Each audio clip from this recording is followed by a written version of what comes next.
పరిశుద్ధ నామానికి స్తోత్రం కలుగును గాక. మీ నోడుతో ఆమేన్ చెప్పొచ్చు. ఈ ప్రత్యేకమైన సమయంలో మరొక్కసారి మీ మధ్యలో నిలిచి దేవుని యొక్క మాటలు అందించడానికి దేవాది దేవుడు నాకు ఇచ్చిన అవకాశాన్ని బట్టి ప్రభువుని గణపరుస్తూ, ముఖ్యంగా దేవుని సేవకులు నరేష్ గారికి ధన్యవాదాలు తెలియపరుస్తున్నాను. అమ్మగారికి కూడా మీ అందరూ కూడా వందనాలు తెలియపరుస్తున్నాను. వందనాలమ్మ, చాలా కోపంగా ఉన్నారు. వందనాలు. దేవుడు మిమ్మల్ని దీవించును గాక. చాలామంది కోపంగానే ఉంటుంది, ఎందుకంటే నేను ఎప్పుడు కూడా వాక్యాన్ని కవించడానికి నవ్వించడానికి ఏం చెప్పను. సరి చేసుకోవాలి, బ్రతుకులు మార్చుకోవాలి, ప్రభు రాకడ కొరకు సిద్ధపడాలి. కాన్సెప్ట్ ఏంటంటే యేసయ్య రాకడ వచ్చినప్పుడు రెప్పపాటలు మనందరూ ప్రభు రాకడ ఎత్తబడాలి. ఆ ఉద్దేశంతో భక్తి చేస్తున్నాం. ప్రభు రాకడ ఎత్తబడకపోతే నువ్వు ఎన్ని పాటలు పాడినా, ఎంత ప్రసంగం చేసినా, ఎన్ని ప్రార్థన చేసి అంతా వేస్తే కొంచెం సరే తక్కువ చూడండి, అవులింగ్ వచ్చేస్తాం. దేవునికి మహిమ కలుగును గాక. ఆమెనండి. ఎప్పుడు నోటిని ఉపయోగించాలి. ఇందాక దైవసాగులు చెప్పారు, బతుకుండానే స్తుతిస్తూ చచ్చిపోతే స్తుతించడం కదా. కనుక ప్రభుని స్తుతిస్తూ ఉండాలి, ప్రభుని గణపరుస్తూ ఉండాలి. మంచిది. నాకు ఇచ్చిన సమయం చాలా తక్కువ.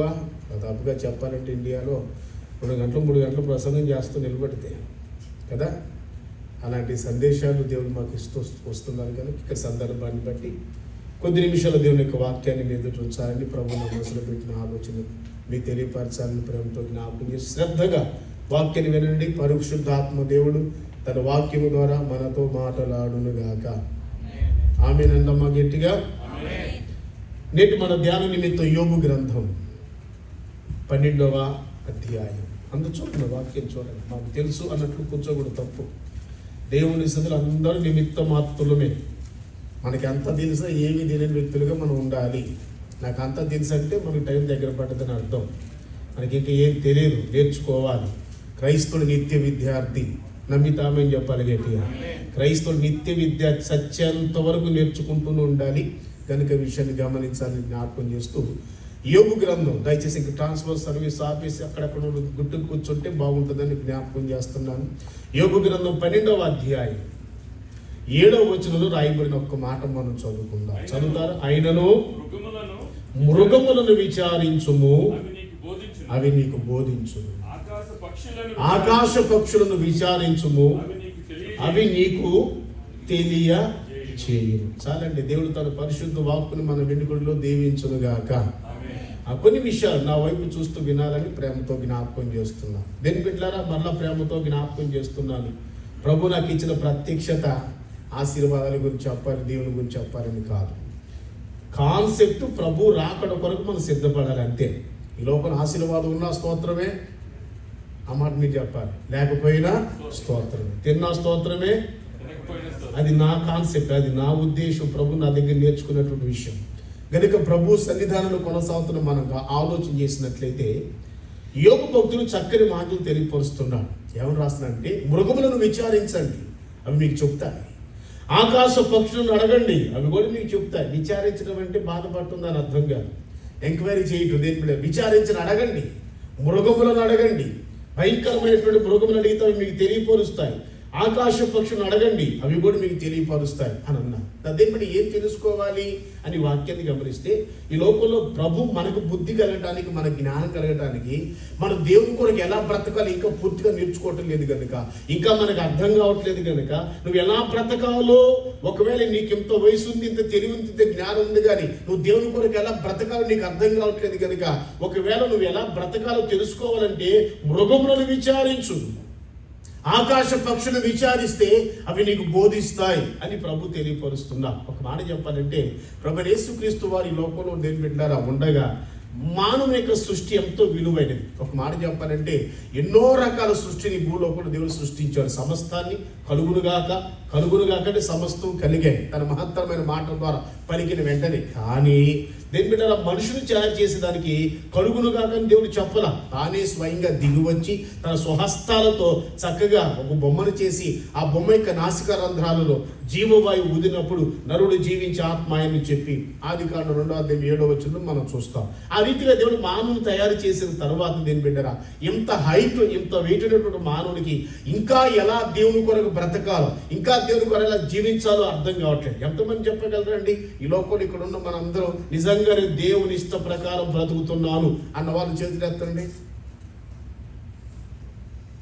అప్పుడు కూడా అర్థం కాదు. మరోసారి చెప్తున్నా, నిజంగా దేవుని ఇష్ట ప్రకారమే బ్రతుకుతున్నానండి అన్న వాళ్ళు చెప్పాలి. పౌలు భక్తుడు ఏమంటాడో తెలుసా? కొరింథీయులకు రాసిన 2వ పత్రిక 5వ అధ్యాయం 9వ వచనంలో రాయబడిన మాటని గమనిస్తే, కొరింథీయులకు రాసిన బైబిల్ చూడండి రా బాబా. కొరింథీయులకు రాసిన 2వ పత్రిక 5:9 పౌలు భక్తుడు అంటాడు, అక్కడ రాస్తున్న మాట తెలుగులో చెప్తున్నాను, కావున దేహమందున్నను దేహమును విడిచిన నాకు ఇష్టమే బ్రతుకుచుండవాలని నేను మిగులు అపేక్షించుచున్నాను అన్నాడు పౌలు. అంటే దాని అర్థం ఏంటంటే తెలుగులో చచ్చినా బ్రతికినా దేవునికి ఇష్టంగా మనం బ్రతకాలి అని దేవునికి ఆలోచన. అదేం పెట్టారు? ప్రభు సన్నిధానంలో మనం ఏ దేశంలో ఉన్నా, ఏ ప్రాంతంలో ఉన్నా, ఏ స్థితిలో ఉన్నా వాక్యం మారదు. ఈ మాట నమ్మిన వారు ఆమె చెప్పొచ్చు గట్టిగా. మార్పులే ఉండవు. కొంతమంది వాళ్ళకి అనుకూలంగా మార్చుకుంటారు వాక్యాన్ని, కొంతమంది ఉన్నట్లుగా ప్రకటిస్తూ ఉంటారు. ఏది ఏమైనా ప్రభు సన్నిధానంలో మనము నేర్చుకోవాలి, ఎలా బ్రతకాలి అని నేర్చుకోవాలి. అందుకని దేవుని యొక్క వాక్యంలో మనం చదువుకుంటున్న యోబు అంటున్నాడు, మృగములను విచారించండి. దేవుని కొరకు నువ్వు చేయబడ్డావు, దేవుని పోలికతో చేయబడ్డావు, దేవుని స్వరూపంతో చేయబడ్డావు. దేవుడు నీ కొరకు నా కొరకు ప్రాణం పెట్టి ఆయన శిలువలో రక్తాన్ని చిందించి ఆయన కొరకు మాత్రమే బ్రతకాల ఉద్దేశంతో ఎంతో అద్భుతమైన త్యాగం కలిగి ఉన్నట్లయితే దేని బిడ్డారా, ఈనాడు మనం దేవుని కొరకు బ్రతకకుండా, దేవుని ఉన్నతమైన ఆలోచన ప్రకారం బ్రతకకుండా మన ఇష్టానుసారంగా బ్రతుకుతున్నాం. కనుకనే యోబు భక్తుడి ద్వారా ప్రభు మాట్లాడుతున్న మాట ఏంటంటే, మృగములను విచారించి అడగండి ఎలా బ్రతకాలి అని. ఆకాశ పక్షులను విచారించండి, అవి కూడా మీకు బోధిస్తాయి. మాట చెప్పాలంటే దేని పెట్టారా, మానవుడికి ఇంత వయసు ఇంత హైట్ ఉన్నా ఎలా దేవుని కొరకు బ్రతకాలో అర్థం కావట్లేదు. మీకు మాట జ్ఞాపకం చేస్తాను. ఎవరి ఈ లోపల సమస్త ఆ సృష్టిని దేవుడు తన మహత్తరమైన మాట ద్వారా కలుగు చేశారు. అయితే ప్రతిదానికి ఒక ప్రత్యేకమైన పని ఏర్పాటు చేశారు. మానవుని కూడా సృష్టించినప్పుడు ఒక ప్రత్యేకమైన రీతిలో దేవుడు చేశారు. నా దేని మీద ఒక మాట జ్ఞాపకం చేస్తున్నాను. మరలా మనం దేవుని యొక్క ఉన్నతమైన సన్నిధిలో మనం ఆయన కొరకు బ్రతకాలని ఒక ప్రత్యేకమైన ఆలోచనతో దేవుడు మనం చేశారు కనుక మనం ఎలా బ్రతకాలని నేర్చుకోవాలి. బైబిల్ చరిత్ర మనం చదువుకుంటే అనేకమైన సందర్భాలు యేసు ప్రభు వారు కొన్ని చెట్లు చూపించి, కొన్ని జీవులు చూపించి, కొన్ని పక్షులను చూపించి వాటి ద్వారా మనకు బుద్ధి తెచ్చుకోవాలని, మన జ్ఞానం తెచ్చుకోవాలని అనేక సంగతులు ప్రభు మనకు తెలియపరుస్తూ ఉన్నాం. మీకు ఇంకా ఉదాహరణ చెప్తాను. సామెతల గ్రంథం 6వ అధ్యాయం దేని బిడ్డారా, 6వ వచనం 6 నుంచి 9 దాకా మీరు చదువుకుంటే అక్కడ 6వ అధ్యాయం 6వ వచనం ఏం రాయబడిందంటే, సోమరి చీమల యొద్దకు వెళ్ళు. చెప్పండి, చీమల యొద్దకు వెళ్ళు. సోమరి చీమల యొద్దకు వెళ్ళు అన్నాడు. చీమ ఎంత ఉంటుందండి? మాట్లాడలేదు. ఇంతలా ఉంది అనుకో అమెరికా అన్ని లేదా ఎంతే ఉంటుంది, ఏతో నొక్కితే చచ్చిపోతుంది. అలాంటి చీమ, చిన్న చీమ, అల్పప్రాణి అటువంటి చీమల గురించి రాయబడిన మాట ఏంటంటే, సోమరి 60-70 కేజీలు ఉన్నావు. ఏమండి 7 అడుగులు 6 అడుగులు ఉన్నావు, ఇంత హైట్ ఇంత వెయిట్ ఉన్నావు. ప్రభు మనకి జ్ఞానం నేర్పడానికి, ఎలా బ్రతకాలని కొరకు నేర్పించడానికి చీమల యొద్దకు వెళ్ళు, వాటి నడతను చూచి జ్ఞానం తెచ్చుకోమని జ్ఞానిని సొలొమోను చక్కగా రాస్తున్నాడు. ఇక నేను ఎక్కువగా విస్తరించి చెప్పాలనుకోవట్లేదు. కానీ ఎలా మనం బ్రతకాలి, సంఘములో మనం ఎలా బ్రతకాలి, సహవాసులు మనం ఎంత బ్రతకాలి. ఏదో వచ్చేసి కూర్చుని వెళ్ళిపోతే ఏమాత్రం ప్రయోజనం ఉండదు. దేని బిడ్డారా, నువ్వు వచ్చావంటే దేవుని యొక్క వాక్యానికి లోబడి మనసును మార్చుకొని దేవుని ఇష్ట ప్రకారం వాక్యానుసారంగా బ్రతకడం మనం ప్రారంభిస్తే దేవుడు సంతోషిస్తాడు, మన కుటుంబానికి మేలు జరుగుతుంది. అలా కాకుండా మన ఇష్టానుసారంగా మనం బ్రతికామనుకోండి, దాని వలన మనకు కలిగే నష్టం చాలా విపరీతంగా ఉంటుంది. కనుక మరొకసారి ప్రేమతో మీకు ఈ విషయాన్ని జ్ఞాపకం చేస్తుంది. ఎలా బ్రతకాలి? యేసు ప్రభువు స్వయంగా పలికిన ఒక్క మాట చదివితే ఆ కార్యక్రమంలో ముందుకు వెళదాం. యేసు ప్రభువు ఎలా బ్రతకాలని చెప్పారో తెలుసా? మత్తయి శుభవార్త 10వ అధ్యాయం 16వ వచనంలో రాయబడిన మాట. మత్తయి శుభవార్త 10వ అధ్యాయం 16వ వచనం యేసు ప్రభువు స్వయంగా పలికిన మాట ఏంటంటే, ఇదిగో తోడేళ్ల మధ్యలోనికి గొర్రెలను పంపుతున్నట్లుగా నేను మిమ్మల్ని పంపుచున్నాను కనుక పావుల వల్ల మీరు వివేకులను, పావురం వల్ల నిష్కపటులై ఉండుడి అని యేసు ప్రభువు చెప్పారు. ఇక చాలండి, పరిశుద్ధాత్ముడు తన వాక్కు ద్వారా మనందరితో మాట్లాడును గాక. కొంచెం మీ దగ్గర స్పందన రావాలి. దేవుడు మిమ్మల్ని దీవించును గాక. దీనికి వచ్చిన రాబోయిన పర్వాలేదు, మిగిలిన వాటికి రావాలి. ఖచ్చితంగా దేవుడు మనల్ని ఆశీర్వదిస్తాడు. ప్రత్యేకంగా అనుకోవాల్సిన పని లేదు.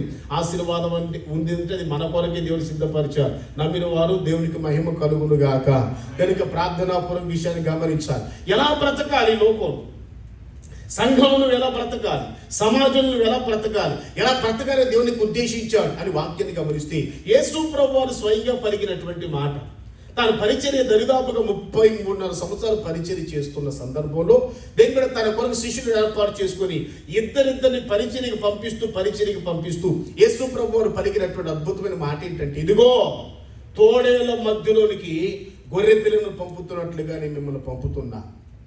మీరు తోడేళ్ల మధ్యలోకి వెళుతున్నారు, గొర్రె పిల్లలాగా పంపుతున్నారు, కానీ గొర్రె పిల్లలాగా మీరు ఉండకూడదు. పాముల వలె వివేకము కలిగి, పావురము వలె నిష్కపటంగా ఉండాలి అని ప్రభు చెప్పారు. తలలు పైకెత్తిన ప్రశ్న, అక్కడ కొన్ని జీవుల గురించి యేసు ప్రభు వారు చెప్పారు. ఎన్ని జీవులు ఉన్నాయి అక్కడ? అక్కో చూడండి, అక్కో అక్కో అక్క అక్క అక్క అక్క అక్క కాఫీ కొట్టి రైటింగ్ చేస్తే ప్రయోజనం అక్క. తలలు పైకెత్తండి, చెప్పాలి ఈ లోపల మనం తొందరగా 4 జీవులు. ఎన్ని జీవులు అండి? యేసు ప్రభువు ఏం చెప్పారంటే, ఎలా బ్రతకాలో ఎలా బ్రతకూడదో ఆ 4 జీవుల గురించి మనం నేర్చుకుందాం. మనం ఎక్కడున్నాము? అమెరికాలో. చెప్పండి, ఎక్కడున్నాం అనుకుంటున్నారు? సంఘంలో ఉన్నాం. ఈ సంఘం ఎవరిది? నరేష్ బాబు గారిది కదా? కాదు. అలా అంటే మీరు 50% ఒప్పుకోవద్దు. నరేష్ బాబు గారిది కాదు, దీనిలో ఒకటి ఏ వ్యక్తిది కాదు. సంఘము దేవునిది. నమ్మిన వారు స్తోత్రం చెల్లిద్దా. క్రీస్తు స్వరక్తం ఇచ్చి సంపాదించిన ఆయన సంఘం అని దేవుని యొక్క వాక్యం సెలవిస్తుండగా, సంఘం మనుషుల్ని కాదు, సంఘము కొరకు యేసుక్రీస్తు ప్రభు వారు ప్రాణం పెట్టి ఆయన రక్తాన్ని చిందించాడు కనుక సంఘం యేసయ్య సంఘంలో నువ్వు ఎలా ఉండాలి? అసలు ఒక మాట చెప్పాలంటే, యోగ్యత లేని వాళ్ళమండి, మనం అర్హత లేని వాళ్ళమండి. యేసయ్యాని పిలవడానికి అర్హత యోగ్యత లేదు, ఏ మంచి లేదు మనకి. మీరు రకం బ్రతులు మొత్తానికి దేవుడు మీ కృపనిచ్చి కొంచెం ఆలోచించి స్పందించి మనసు ఇచ్చునుగాక. ఎంతమంది ఎవరు చెప్పగలరు నాకు మంచి ఉందని, నాలో మంచి ఉందండి, నేను మహాపరిశుద్ధుడు చెప్పగలరా? ఎవరు చెప్పలేరు. ఏ మంచి లేకపోయినా ఎంత గొప్ప కృపనిచ్చాడంటే, ఆయన పాదాల దగ్గర కూర్చునే కృపను దేవుడు ఇచ్చాడు. దోతలకు లేని గొప్ప ధన్యతని దేవుడు మనకి ఇచ్చాడు. ఆమెనండి గట్టిగా. ఎందుకో తెలుసు, ఆయన కొరకు బ్రతకాలి అని ఆయన శిలువలో ప్రాణం పెట్టి, ఆయన చివరి రక్తం పట్టు వరకు నీ కొరకు నా కొరకు శిలువలో చిందించి అద్భుతమైన రీతిలో దేని పెట్టారా మన కొరకు అద్భుతమైన త్యాగం చేస్తూ వచ్చారు. ఎలా బ్రతకాలో నేర్చుకోవాలి. బైబిల్లో మనం చదువుకున్న యేసు ప్రభు 4 జీవుల గురించి చెప్పాడు. యేసయ్య శిష్యులను పంపిస్తూ ఇదిగో తోడేళ్ల మధ్యలోనికి గొర్రె పిల్లను పంపుతున్నట్లుగా నేను మిమ్మల్ని పంపుతున్నా. మీరు పావు వలె వివేకము కలిగి, పావురం వలె నిష్కపటులై ఉండమని యేసు ప్రభు వారు చెప్పారు. అదే బిడ్డలారా, మనం ఎలా ఉండాలి సంఘంలో? మొట్టమొదటి జీవి గురించి ఒక్కొక్క మాట చెబుతాను. 4 జీవుల గురించి 4 మాటలు చెబుతాను. ఒక్కొక్క జీవి గురించి చెప్పడానికి చాలా సందర్భం, చాలా టైం పడుతుంది కనుక ఒక్కొక్క జీవి గురించి ఒక్కొక్క మాట నేర్చుకొని ఎలా ఉండాలో ఎలా ఉండకూడదు కొన్ని మాటలు మీకు వివరించాలని ఇష్టపడుతున్నా. అర్థమవుతుంది అనుకుంటున్నా నా భాష? ఆనో చెప్పండి. అర్థమైన వాళ్ళందరూ స్తోత్రం చెప్పండి గట్టిగా. దేవుడు మిమ్మల్ని దీవించునుగాక. మరి మౌనంగా ఉండమాకుండా బాబా. సజీవులే కదా నిన్ను స్తుతిస్తారు, సజ్జనులు స్తుతించలేరని చెప్పి యేషయా ప్రవక్త రాస్తున్నాడు కనుక మనం బ్రతికున్నాం నేను అనుకుంటున్నాను. యేసు రక్తం జయం. ఆనో చెప్పండి. కొన్ని సంఘాలు హల్లెలూయాలు ఉండవు, సప్పట్లు ఉండవు, ఏమో మొత్తం మౌనం కూకోవడమే. నిద్రపోతూనే ఉంటారు వాళ్ళ సంఘాల్లో. వాళ్ళ గురించి మనకు అనవసరం అనుకోండి. వాళ్ళు అలా నేర్పించబడ్డారు, అలా బ్రతుకుతున్నారు, ప్రభు సన్నిధిలో దేని పెట్టారు. అయితే బైబిల్ చరిత్రలో మనం చదువుకున్నామంటే అక్కడ 4 విషయాలు మనం చూస్తున్నాం. 4 జీవుల గురించి యేసు ప్రభు వారు చెప్పారు. ఒకటి ఏమండి, మొట్టమొదటి విషయం, ఇదిగో తోడేళ్ల మధ్యలోనికి గొర్రెలు పంపుతున్నట్లుగా నేను మిమ్మల్ని పంపుతున్నా. సంఘంలో మనం ఎలా ఉండాలంటే మొదటి విషయం ఏంటంటే తోడేలులా ఉండకూడదు. ఆమేనండి. ఎలా ఉండకూడదు? తోడేలులా ఉండకూడదు. ఈనాడు చాలా మంది సంఘంలోకి వస్తుంటాడు, తోడేలులా ఉంటారు. దేని పెట్టారు? తోడేలు స్వభావం ఉంటుంది. తోడేలు గురించి మనం నేర్చుకుంటే 7 సంగతులు ఉన్నాయి. తోడేలు గురించి 7 సంగతులు చెప్పను, ఒక సంగతి చెప్పి ముగించి ముందుకు వెళ్ళిపోతాం. మరి సబ్జెక్ట్ అయిపోవాలి కదా. తోడేలుకున్న స్వభావం ఏంటంటే చీల్చే స్వభావం. చెప్పండి, తోడేలుకున్న స్వభావం చీల్చే స్వభావం. దేని మీద? రెండో స్వభావం ఏంటంటే గాయపరిచే స్వభావం. జాగ్రత్త వినాలి. తోడేలుకునే స్వభావం ఏంటంటే చీల్చే స్వభావం, 2 గాయపరిచే స్వభావం. అదే బిడ్డలారా, సంఘములో ఉన్నటువంటి మనము ఎలా బ్రతకాలి అని వాక్యాన్ని గమనిస్తే తోడేలులాగా ఉండకూడదు. మనం యేసు ప్రభువు చెప్పిన లోకంలో వారి గురించి మాట్లాడుతూ, ఇదిగో లోకంలో ప్రజలందరూ తోడేలు లాంటి వ్యక్తులు కనుక, తోడేలు లాంటి స్వభావాలు కలిగిన వ్యక్తులు కనుక అలాగ మీరు ఉండకూడదు. తోడేలుకునే స్వభావం, చీల్చే స్వభావం. ఈనాడు చాలా మంది ఏమంటే సంఘాలలో ఇలాంటి చీల్చే స్వభావాలు కలిగిన వ్యక్తులు ఉన్నారా లేదా? సౌండ్ ఏం జరుగుతున్నారు వాళ్ళు? సంఘాన్ని చీల్చేస్తున్నారు. కొన్ని రోజులు ఆ సంఘం, కొన్ని రోజులు ఈ సంఘం. ఏమంటే వాళ్ళకి అనుకూలంగా అన్నమైన అనుకోండి, నరేష్ పాష్ గారు సూపర్ అండి బాబా అంటారు. ఒకరు పాష్ గారికి నా అనుకూలంగా లేదనుకోండి, అబ్బాయి నరేష్ పాష్ గారి స్తోత్రం హల్లెలూయా. ఇంకో సంఘానికి వెళ్ళిపోతూ ఉంటాం. నా దేని బిడ్డలారా, అది తోడేలు స్వభావం అనమాట. మొట్టమొదటి నువ్వు ఏ సంఘంలో అడుగు పెట్టావో ఆ సంఘంలో స్థిరముగా ఉండాలి. నా మాట అర్థమైతే ఆమె చెప్పండి గట్టిగా. సంఘాలు మారకూడదు, సంఘాన్ని పాడు చేయకూడదు. సంఘాన్ని పాడు చేస్తే బైబిల్ ఏమి రాయబడిందంటే, దేని బిడ్డ కొరింథీయులకు రాసిన మొదటి పత్రిక 3:16 రాయబడిన మాట, మీ హృదయం దేవునికి ఆలయమై ఉన్నదనియు దేవుని ఆత్మ మీలో నివసించుతున్నదని మీరు ఎరుగరా.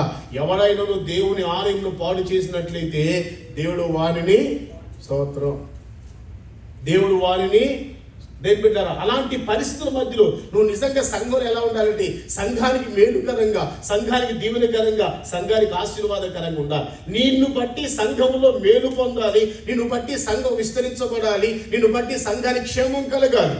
నీ ద్వారా సంఘానికి నష్టం జరగకూడదు. దేని బిడ్డారా, ఈనాడు అనేక మంది తోడైన స్వభావాలు కలిగి దేని బిడ్డారా సంఘ సహవాసంలో కొనసాగుతున్నారు. ఇలాగా రకరకాలుగా సంఘాన్ని చీల్చే స్వభావం. రెండోది తోడేలుకున్న స్వభావం ఏంటంటే గాయపరిచే స్వభావం. గాయపరుస్తుంది. దేని బిడ్డ, మరి మనం ఎలా చేస్తున్నాము, ఎలా గాయపరుస్తున్నామనగా మాటల ద్వారా. అనమ్మా చెప్పండి, మాటల ద్వారా. చాలా మంది సంఘానికి వస్తుంటారు, ఒకళ్ళ మీద ఒకళ్ళు రకరకాల మాట్లాడుతూ ఉంటారు. మనుషులైనప్పుడు రకరకాల మాట్లాడుకుంటూ ఉంటారు. అది ఎంత మాత్రం క్రైస్తవ స్వభావం కాదండి, గుర్తుపెట్టుకోవాలి. ఎప్పుడు కూడా నీ వ్యక్తిగత జీవితంలో ఎవరి గురించి ఎట్టి పరిస్థితుల్లో అపార్థం చేసుకోకూడదు, తప్పుగా మాట్లాడకూడదు. ఎందుకో తెలుసా, మనం ఎవరి గురించి మాట్లాడుకుంటున్నాం ఆ వ్యక్తి మన మధ్యలో లేనప్పుడు అస్సలు మాట్లాడకూడదు. అంగీకరిస్తే ఆమె చెప్పొచ్చు. ఒకవేళ అలా కాకుండా ఆ వ్యక్తి మనలో వెళ్ళినప్పుడు నీ ఇష్టానుసారం నువ్వు మాట్లాడుతున్నావు అంటే నువ్వు గాయపరుస్తున్నావు. దేని బిడ్డరా, మీకు ఇంకొక మాట కూడా చెప్పాలి. నువ్వేదో వాళ్ళ గురించి వెనక్కి తప్పుగా మాట్లాడి, దేని బిడ్డరా అవమానకరంగా మాట్లాడి ఏదో సాధిస్తున్నావు అని చెప్పి అనుకుంటావు. కానీ బైబిల్ ఏమి రాయబడిందంటే, నువ్వు ఎవరి గురించి మాట్లాడుతున్నావో ఒకవేళ ఆ వ్యక్తి మన మధ్యలో లేకపోయినా దేవుడు ఉన్నాడంట. ఆమె ఎవరున్నారండి చెప్పండి గట్టిగా, ఉన్నాడా? మలాకి గ్రంథం 3:16 ఏం రాయబడింది? అప్పుడు యెహోవా యందు భయభక్తులు గలవారు ఒకరితో ఒకరు మాట్లాడుకొనుచుండగా యెహోవా చెవియొగ్గి ఆలకించెను. ఎంత అద్భుతమైన మాట అండి. మలాకి ప్రవక్త ద్వారా ప్రభు మాట్లాడుతాడు. మలాకి గ్రంథం 3:16 రాయబడిన మాట, అప్పుడు యెహోవా యందు భయభక్తులుగా. మనందరం దేవుని భయభక్తులు కలిగి ఉన్నాం కనుక మనం మాట్లాడే విధానం చాలా పర్ఫెక్ట్గా ఉండాలి. ఏ విధమైనటువంటి దేని వ్యతిరేక స్వభావాలతో మాట్లాడకూడదు. ఎవరి గురించి మనం మాట్లాడుకుంటాం ఆ వ్యక్తి మన మధ్యలో లేరు, కానీ దేవుడు మన మధ్యలో ఉన్నా. ఈ మాట నమ్మిన వారందరూ ఆమె చెప్పండి గట్టిగా. ఆయన మన మధ్యలో ఉన్నాడు కనుక మనం ఎప్పుడు కూడా దేని బిడ్డలు మనం మాట్లాడే ప్రతి మాట దేవుడు వింటున్నాడు. అక్కడ రాయబడిన మాట స్పష్టంగా మీరు గమనించండి. అప్పుడు యెహోవా యందు భయభక్తులు గలవారు ఒకరితో ఒకరు మాట్లాడుకొనుచుండగా యెహోవా చెవియొగ్గి ఆలకి. మొట్టమొదటి చెప్పాలంటే ఈనాడు సంఘాలలో బాగా చులకనగా ఎవరి గురించి మాట్లాడుకుంటారంటే, మరి ఇక్కడ అమెరికాలో ఉందో లేదో నాకు తెలియదు, కానీ ఎవరు మన భారతదేశంలో ఉంది, పాస్టర్ గారి గురించి మాట్లాడుకుంటారు. హలో తెలియటి పాస్టర్ గారి గురించి అంటే పాస్టర్ గారి పద్ధతి ఏం బాగలేదండి, అప్పుడు పాస్టర్ గారి పద్ధతి ఏం బాగలేదని. ఇంతకుముందు బాగానే ఉందండి, ఇప్పుడు మారిపోయారండి. ఇంతకుముందు బాగుండి ఇప్పుడు బాగలేదంటే అర్థం ఏంటంటే మార్పు నీలో వచ్చింది, సేవకుల్లో రాదు. సేవకుడు ఎప్పుడు సేవకుడే. ఆమెనండి గట్టిగా. కనుక నీ స్వభావంలో మార్పు వచ్చింది. నీకు అనుకూలంగా ఎవరిని నీకు కుర్చీ లేయట్లేదు, నీకు ఘనత రావట్లేదు, నీ పేరు మైక్లో పదే ఐగరు పలకట్టలేదు. నీకు మాట చెప్పంటారా, మా సంఘంలో ఎవరికి ఆధిక్యత ఉండదు, ఎవరు పేరు పెట్టి పిలవండి అయ్యారు. నోరు మూసుకు వచ్చి కూర్చోవాలి. పాటలు పాడని పిలుస్తాం, బ్రదర్స్ వచ్చి పాడతారు, సిస్టర్స్ వచ్చి పాడతారు. అంతవరకు ఎవరికి పెద్ద కుర్చీలు ఉండవు, పెద్దవాళ్ళకి తప్ప. అందరికీ మోకాళ్ళ మీద కింద కూర్చోవటమే. ఎవరికి ఘనతలే ఉండవు. నా దేవుడు ఎందుకో తెలుసా, ఇక్కడ దేవుని కనుక ఇక్కడికి ఎవరు ఘనత పొందాలి? మీరు నమ్మితే అర్థమైతే అంగీకరిస్తే చెప్పాలి. ఎవరికి ఘనత పొందాలి? సమస్త మహిమ ఘనత ప్రభావాలు దేవునికే కలగాలి. ఇక్కడ ఎవడు ఆధిక్యత కలిగిన వాడు ఎవడు లేడు, ఎవడు గొప్పవాడు లేడు. కనుక ప్రభు సన్నిధానంలో మనం ఆలోచించి ప్రార్థనాపూర్వకంగా తొందరపడి నాడు చాలా చులకనగా మాట్లాడుకునేది ఎవరి గురించి అంటే పాస్టర్ గారి గురించి, పాస్టమ్మ గారి గురించి. రెండోది విశ్వాసులు వాళ్ళ గురించి వీళ్ళ గురించి మాట్లాడుకుంటూ ఉంటారు. అది చాలా తప్పండి, అలా చేయకూడదు. మీకు ఒక మాట చెబుతున్నాను, మీరు చేసే భక్తికి ఫెయిల్ అయిపోవడానికి, మీ భక్తికి నష్టం కలగడానికి గల కారణం ఏంటంటే నోటి మాటను జాగ్రత్తగా కాపాడుకోలేకపోతున్నావు. కనుక భక్తుడు దావీదు ఏమంటాడు తెలుసా? 39వ కీర్తన మొదటి వచనం రాయబడినమని. మీకు బైబిల్ తీయటం రాదా? తీలేరా? అదో రకం చూస్తున్నారు మీరు అందరూ. టక్క స్టూడెంట్స్ లాగా టక్క తీయటం నేర్చుకోవాలి. ఓకేనా? రెండోది తెల్ల పేపర్ తెచ్చుకోవాలి. అయితే నాకు బాగా నచ్చుతారు, చక్కగా చిన్నపిల్లలాగా రాసుకుంటారు. అది క్రైస్తవ లక్షణం. అది బైబిల్ ఒక్కడు తెచ్చుకోవడం క్రైస్తవ లక్షణం కాదు. వాళ్ళు ఇంకా ఆత్మీయంగా ఎదగలేదు. పాలు తాగి పిల్లలని అర్థం అనమాట. ఆత్మీయంగా ఇది నువ్వు ఏం చేస్తాడో తెలుసా? బైబిల్తో పాటు ఒక తెల్ల బుక్ తెచ్చుకొని చక్కగా దైవ సేవకులు దేవుని ఆత్మ ద్వారా ప్రేరేపించబడి చెప్పి ప్రతి మాట చక్కగా రాసుకుంటాడు. ఇంటికి వెళ్ళి మళ్ళీ ఆయా సందర్భాల్లో ధ్యానం చేస్తారు.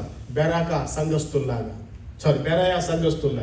కనుక నా దేవుడు ప్రభు సన్నిధానంలో రాయబడిన మాటను గమనించినట్లయితే మనం బైబిల్కి వచ్చిన రాయబడిన మాటను చదువుకుంటున్నాం. కీర్తన గ్రంథం 39వ కీర్తన మొదటి వచ్చిన దావీదు ఏమంటాడంటే, నేను నాలుగుతో నేను పాపము చేయకుండా ఉన్నట్లుగా నా మార్గాలను బాగా గమనించారు. ఇక్కడ రాయబడిన మాట ఏంటంటే, దేవా నా నాలుగుతో పాపము చేయకుండా ఉన్నట్లుగా. నాలుగుతో పాపం ఎలా చేస్తారండి? నాలుగుతో ఎలా చేస్తాం? మనం క్రైస్తవులు మనం ఏం చేస్తామంటే సాహసించి దొంగతనాలు, హత్యలు, వ్యభిచారాలు చేయగానే నోటి మాట ఏమండి నాలుగుకి నరం ఉండదంట. ఈ నరం లేని నాలుగు కాబట్టి అప్పుడే యేసయ్యా స్తోత్రం, హల్లెలూయా స్తోత్రం ప్రభువును స్తుతిస్తాం. 2 నిమిషాల్లో అదే ఆడి మనసు మంచిది కదండి, అలాంటి ఇలాంటి ఆమె అలాంటిదని ఇలాంటిదని ఇలా మాట్లాడి భక్తి అంతా పాడు చేసుకుంటున్నాం. యేసు నామములో అర్థం చేసుకునే మనసు దేవుడు మనకి ఇచ్చునుగాక. ఎప్పుడు కూడా తొందరపడి మాట్లాడకూడదు. నువ్వు భక్తుడు కాదా అని ఎలా నిర్ధారణ చేయబడుతుందంటే నీ మాట ద్వారానే. బైబిల్ యాకోబు భక్తుడు ఏమంటాడో తెలుసా? తర్వాత చదువుకొని యాకోబు పత్రిక 3వ అధ్యాయం 2వ వచనంలో భక్తుడు ఏమంటాడో తెలుసు? సహోదరులారా, మనం అనేక విషయములలో తప్పిపోతున్నాం. యాకోబు భక్తుడు చక్కగా రాస్తాడు. నేను చెప్తుంటాను, మీరు చూసుకోండి. బైబిల్ స్క్రీన్ మీద ఏమైనా వేస్తున్నారో ఏమి లేదు కదా, రైట్. యాకోబు పత్రిక 3వ అధ్యాయం 2వ వచనం రాయబడిన మాట ఏంటంటే, సహోదరులారా మనం అనేకమైన విషయాలు తప్పిపోతున్నాం అని అంటాడు. కింద ఎవడైనను మాట యందు తప్పని ఎడల, స్పష్టంగా అర్థం చేసుకోవాలి. ఎవడైనా మాట యందు తప్పని ఎడల వాడు ఏ లోపం లేని వాడిగా పర్ఫెక్ట్గా ఉన్నాడని అర్థం అని బైబిల్ యాకోబు భక్తుడు రాస్తాడు. మాట ఎందుకు తప్పకపోతే, మాటలో తప్పు లేకపోతే వాడు ఏ లోపం లేని వాడు దేని బిడ్డగా తన శరీరం అంతటిని తన స్వాధీనపరుచుకుంటున్నట్లుగా ఏ లోపం లేని వ్యక్తిగా ఉన్నాడని చెప్పి యాకోబు భక్తులు చక్కగా రాస్తున్నాడు. దానికి ఈ రోజున సంఘంలో కొనసాగుతున్న దేని బిడ్డలారా, మనం ఎక్కడెక్కడో ఇక్కడికి వచ్చాం. ఆశీర్వాదకరంగా ఉండాలి, ప్రభు రాకుండా ఎత్తబడాలి. ఆమెను చెప్పండి గట్టిగా. ఏ సమస్య, ఏ శోధన రాకుండా, ఏ కీడు రాకుండా ఉండంటే ఒకరితో మనకు అనవసరం. ఒకరి గురించి మాట్లాడడానికి ఎవ్వడికి లేదు, నీకు లేదు, నాకు లేదు, ఎవరికి లేదు. కారణం ఏంటంటే మన జీవితాన్ని మనం సరి చేసుకోవాలి, మన వ్యక్తిగత జీవితాన్ని మన జాగ్రత్తగా కాపాడుకోవాలి. కనుక బైబిల్ చరిత్రలో ఎదుటి వ్యక్తులను మాటల ద్వారా గాయపరిచే స్వభావాలు కొంతమందికి ఉంటాయి. అందుకని దావీదు భక్తులు కీర్తన గ్రంథం ఏం రాస్తారంటే, వాళ్ళ నాలుకల్లో కత్తులున్నాయంట, వాళ్ళ నాలుకల్లో. కనుక అలా స్వభావాలు ఉండకుండా దేని బిడ్డరా తోడేలులా ఉండకుండా మనం ఎలా ఉండాలో బైబిల్ అనేక సంగతులు మనం చూస్తున్నాం. ఈ రోజున వాక్యం వింటున్న మన జీవితాలు పరిశీలన చేసుకోవాలి. మన తోడేలు స్వభావాలు ఒకవేళ ఉన్నట్లయితే మనసు మార్చుకుని పశ్చాత్తాపడి, క్షమించండి అయ్యా, ఎవరి గురించి తొందరపడి మాట్లాడను, నన్ను బట్టి ఎవరికి గాయపడకుండా నేను చూసుకుంటాను ప్రభువా అని తీర్మానం చేసుకోవాలి. రెండో విషయంలో రాయబడిన మాట తోడేలు అయిపోయింది. రెండో జంతు పేరు ఏంటండి? చెప్పాలి గట్టిగా.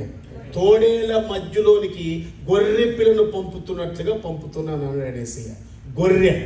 గొర్రెని గురించి మనం చదువుకోవాలంటే ఏమంటే మన 3 సంగతులు 9 సంగతులు గొర్రె గురించి ఉన్నాయి. ఏంటండి? 2 మాటలు చెప్తారు. ఈనాడు ప్రతి క్రైస్తవ సంఘములో తోడేలులాగా ఉండకూడదు, గొర్రె పిల్లలాగా ఉండాలి. యేసుక్రీస్తు ప్రభు వారు గొర్రెతో పోల్చబడ్డారు.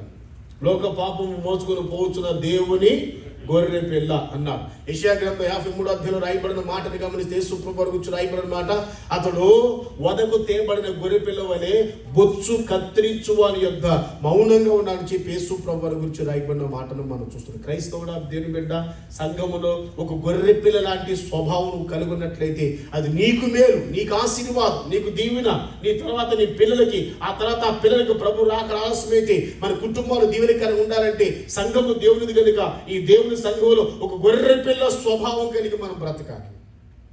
గొర్రె పిల్ల స్వభావం ఏంటి అని ఒక్కసారి గమనిస్తే, ఎప్పుడు గొర్రె పిల్ల తల దించుకొని ఉంటుంది. ఎప్పుడు గొర్రె పిల్ల తల దించుకొనే ఉంటుంది. ఈ తల దించుకునే జీవితం దేని గుర్తనగా విధేయతకి తగ్గింపు గుర్తు. అర్థమైతే ఆమె చెప్పండి. విధేయతకి తగ్గింపు గుర్తు. దేని బిడ్డ మనం ఎంత స్థితిలో ఉన్నా, ఎంత దేని బిడ్డ డబ్బు సంపాదించినా, ఎంత హైలో ఉద్యోగం చేస్తున్నా, దేవుని యొక్క వచనం మనం నేర్చుకోవాల్సిన మాట. ఇందాక అయ్యగారు ప్రారంభంలో వాక్యం చదివించారు. తనను తాను తగ్గించుకున్నవాడు హెచ్చించబడతాడు, తనను తాను హెచ్చించుకున్నవాడు తగ్గించబడతాడు. ఎప్పుడు కూడా మన జీవితంలో చాలా మందికి ఒక అహంకారం ఉంటుంది, ఒక గర్వం ఉంటుంది అనమాట. ఎప్పుడు హెచ్చించబడాలి, నా పేరే స్క్రీన్ మీద రావాలి, నా పేరే పలకాలి, నేనే మెయింటైన్ చేయాలి, నేనే అధికారం చేయాలి, నేనే పెత్తనం చేయాలని చెప్పి కోరికలు వాళ్ళు లేరంటారు సంఘంలో. అమ్మో, మీరు అదొక రకం చూస్తున్నారుగా. దేవుడు మిమ్మల్ని బలపరచునుగాక. ఆమె చెప్పండి. మైకి పోతే చర్చికి రావు, పార్టీకి పోతే చర్చికి రావు, ఈ దెయ్యం చేసే పనులు ఇవన్నీ కూడా. ఆమెనండి. వందనాలమ్మా. అక్కడ ఉన్న ముందుతున్న భయంగానే ఉంది మొత్తానికి. నాకు 10 సంఘాలు ఉన్న మళ్ళీ ఇండియాకి వెళ్ళాలి బయదరా. చెప్పండి. బైబిల్ చరిత్రలో మనం చదువుకున్నట్లయితే మైకి పోతే చర్చికి రాడు, ప్రార్థన అయిపోతే చర్చికి రాడు. నువ్వు ప్రార్థన చెబితే కొంపలు మునిగిపోతాయా? నువ్వు పాట పాడబోతే కొంపలు మునిగిపోతాయా? జరిగే కార్యక్రమం మహిమకరంగా జరుగుద్ది కదా. ఎప్పుడు నేనే పాడాలి, ఎప్పుడు నాకే మైకి ఇవ్వాలి, ఎప్పుడు నా పేరు చెప్పాలంటే మరి వచ్చే కొత్త వాళ్ళకి ఆప్షన్ ఉండాలి కదా, వాళ్ళని కూడా ప్రోత్సహించాలి కదా, వాళ్ళు కూడా నేర్చుకోవాలి కదా. హలో హలో స్తోత్రం కలుగునుగాక. నీకు బాగా అర్థమైంది నేను అనుకుంటున్నాను. పరిశుద్ధాత్మ తన కార్యం మన మధ్యలో జరిగించునుగాక. గుర్తుపెట్టుకోవాలి, మనం మనకు నచ్చిన భక్తి చేయకూడదు, దేవునికి నచ్చిన భక్తి చేయాలి. ఎస్, నమ్మిన వారు ఆమె చెప్పండి. మనకి నచ్చిన భక్తి చేస్తే మనం పోతాం. దేవునికి నచ్చిన భక్తి మనం చేయాలి, అది మనకు ఆశీర్వాదం. వాక్యానుసారమైన భక్తి మనం చేయాలి. ఎప్పుడు కూడా మన ఘనతను కోరుకోకూడదు. గొర్రెపిల్ల స్వభావం ఏంటంటే తల దించుకొని. చెప్పండి, తల దించుకొని. మీకు మాట చెప్పమంటారా? ఇందాక అయ్యగారు చదివించిన మాటలు నాకు బాగా నిజంగా ఆ విషయాన్ని చదువుతుంటే మరొకసారి నేను జ్ఞాపకం చేసుకున్నాను. ఎవరైనా మనల్ని భోజనాన్ని పిలిచారనుకోండి, వెళ్ళిపోయి స్టేజ్ మీద కూకోకూడదంట. ఎక్కడ కూర్చోవాలంట? ఆ పక్కన కూర్చోవాలంట. పిలిచిన వాళ్ళు వచ్చి, బ్రదర్ ఇక్కడ కూర్చున్నట్టు మీరు రండి అని చెప్పండి తీసుకెళ్తే ఎంత గొప్ప ఘనత, అది ఘనత. అలా కాకుండా పెద్ద బెళ్ళొప్పించి షూటు బూట్ వేసుకొని వచ్చి స్టేజ్ మీద కూర్చున్నాం అనుకోండి, ఈ లోపల నీకంటే పెద్దోడు వచ్చాడు, బాబా ఎవరికి ఒక్కడు ప్లీజ్ అండి కిందకి వెళ్ళి కూర్చున్నాను అనుకోండి, పాయా. హలో, వింటున్నారా? మొత్తం పోయి. అందుకని ప్రభు సత్యంలో దేని పెట్టారా, ఎప్పుడు తగ్గించుకోవాలి. మీకు ఒక్క మాట చెప్తాను, దేని పెట్టారా, గుర్తుపెట్టుకోవాలి. నాకే మైకి ఇవ్వాలి, నాకే ప్రార్థన ఇవ్వాలి, నా పేరు చెప్పాలనుకోకూడదు. దేవుడు నీ ద్వారా పాడించుకొని మహిమపరచబడాలి అంటే నువ్వు ఏ మూలన్నా సేవకుడు ప్రేరేపిస్తాడు, పిలిచి నీకు మైకి ఇస్తాడు. నమ్మింది ఆమె చెప్పు. నువ్వు కావాలని కోరుకోకూడదు, అది ఎంత మాత్రం మంచిదిగా. కనుక ఎప్పుడు మనం తగ్గించుకుంటే అది మనకి ఆశీర్వాదం, అది మనకి దీవెనని మరొకసారి ప్రేమతో జ్ఞాపకం చేస్తున్నాం. తనను తాను తగ్గించుకున్నవాడు హెచ్చించబడతాడు, హెచ్చించుకున్నవాడు తగ్గించబడతాడు. గొర్రె స్వభావం ఏంటంటే తల దించుకొని ఉంటుంది. రెండవ స్వభావం చెప్తాను. గొర్రె యొక్క స్వభావం ఏంటంటే, ఏమండి, కాపరి అడుగుజాడల్లో ప్రయాణం చేస్తుంది గొర్రె. ఆమెనేనండి గట్టిగా, కాపరి అడుగుజాడలు. మీకు సందర్భం చెప్తాను. గొర్రెల మందం చూసిన వాళ్ళు చేతులు ఎత్తండి. గొర్రెల మందని మనమే ఎక్కడి నుంచో రాలేదు కదమ్మా, మీరమ్మా చూడలేదా? పాడేదండి, చూసినారు కొంతమంది రాయి. మేకల మందం చూసిన వాళ్ళు చేతులు ఎత్తండి. గొర్రెల మందం తమ్ముడు చూడలేదా? చూసారా? అర్థమైంది నా భాష, నాకు ఇంగ్లీష్ రాదు అందుకని. మేకల మందం చూసిన వాళ్ళు చేతులు ఎత్తండి, గొర్రెల మందం చూసిన చేతులు ఎత్తండి. రైట్. మీకు ఒక మంచి ప్రశ్న ఏంటంటే, మేకల మందకి కాపరి ఎక్కడ ఉంటాడు, గొర్రెల మందకి కాపరి ఎక్కడ ఉంటాడు?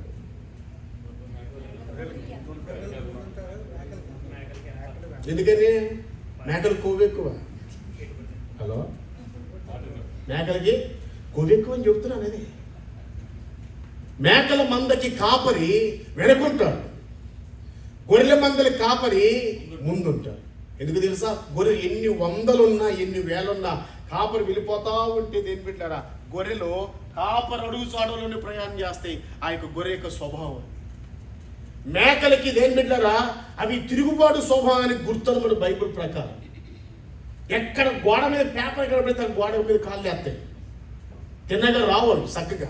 అందుకని కాపరి వెనకుండి అవి తప్పు మార్గం వేస్తుంటే ఒక దెబ్బ వేస్తాడు దుడ్డు కరతో. కనుక ఎప్పుడు కూడా సంఘంలో మన గొర్రె పిల్లలాగా ఉందుముగాక. ఆమేనండి. ఇంకో మాట కూడా చెప్తాను.